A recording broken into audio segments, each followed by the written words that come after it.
I will be trying upcycling for the first time. Honestly, do not know what to expect, but I hope I don't ruin the experience for myself. As you can see, I first laid out all the clothes I don't wear anymore. I did this because I have to consider first the fabric I can use before designing. I then went to Pinterest to look for inspirations. For this project, I wanted to create a top that's fresco in time for this incoming summer. At first, the options overwhelmed me. I have different fabrics here that I can play with, but in the end, I chose to use the denim from these pants and create a top that is open on the sides. For my ideation phase, I explored a couple of ideas like making a house or creating a different flower design from what we previously did. In the end, I chose the house because it symbolizes warmth, comfort, and peace, something that I really like the meaning of. I also wanted to try something new and create a design that felt more aligned with my personal style. It was a quick decision. I'm almost always motivated by the loved ones I surround myself with. And this number 7 says a lot, which represents my idols and my significant other. So for this piece, I wanted it to be very versatile, especially as someone who likes to wear neutral colors. And it's also very sentimental to me because before I used to sew a lot, but my sewing machine keeps on breaking down. So aside from that, I also wanted it to be something like the silhouette and everything, because it does look simple, but it still gives up a vibe on its own. And the fabrics as well, they're actually from my partner's polos, because we like to crop them a lot. The length is just very awkward, so we crop them.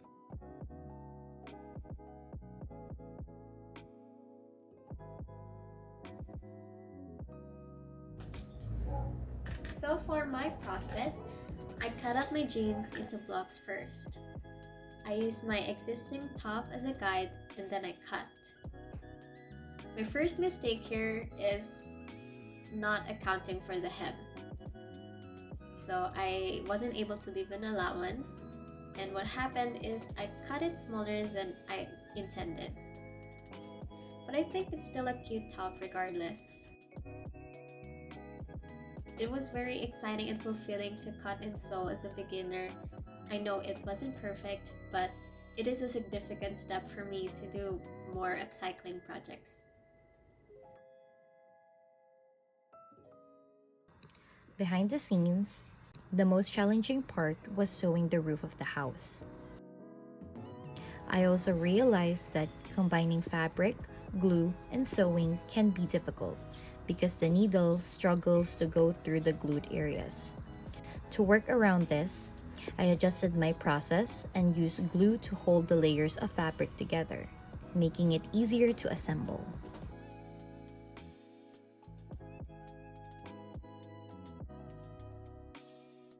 The challenging part here was the experimentation itself. I let myself explore with the materials I had and create an unusual vision that was very unfamiliar to my skills. I added a button as part of the foundation or lock of the hook, not to mention the size of the keychain, which was quite challenging, especially in inserting or putting the stuffing inside. So I really had to be extra mindful. As I was starting my project, actually had a different piece for this one, but it ended up becoming very complicated. So I decided to go with this design, and I went with a halter top, especially with a summer theme.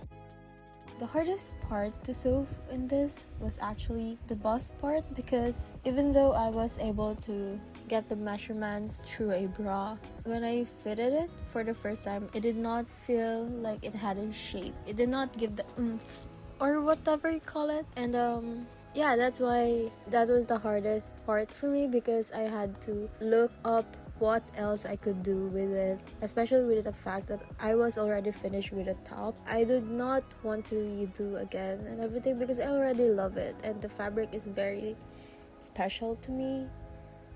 Luckily, I was able to save it. Like I said earlier, it was a very fulfilling experience for me. If I threw my jeans away, it would of course land in a landfill or someplace else. I feel happy that I was able to give it more value than what it had. Behind the scenes, I mixed and matched a lot with the fabrics I had.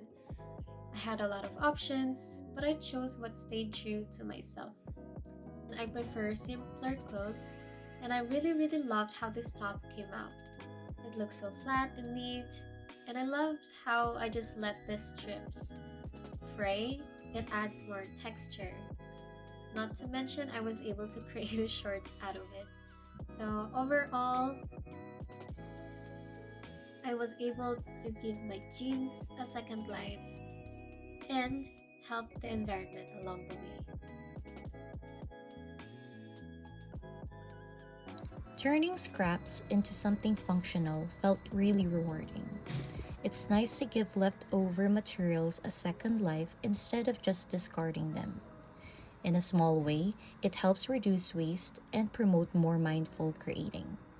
I was also able to express myself through the design by focusing on the overall vibe and just letting my creativity flow with the materials I had.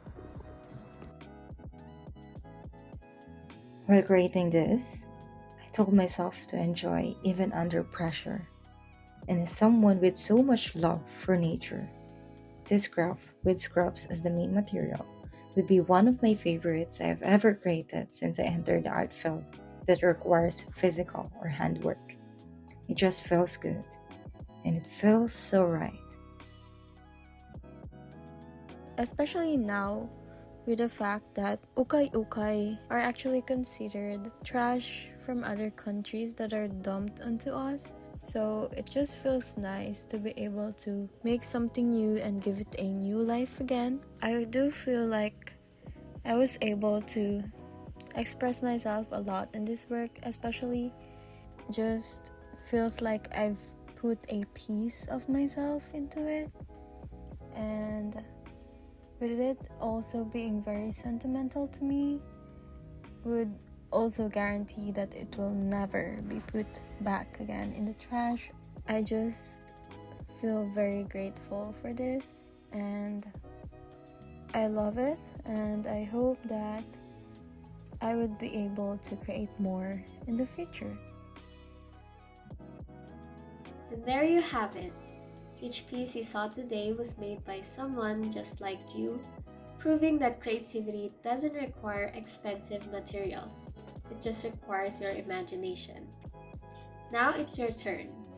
Create with scraps, share with hashtag from scrap to fab, and follow for our upcoming workshop details. Thanks for watching until the end. Now go find some scraps and make something fabulous.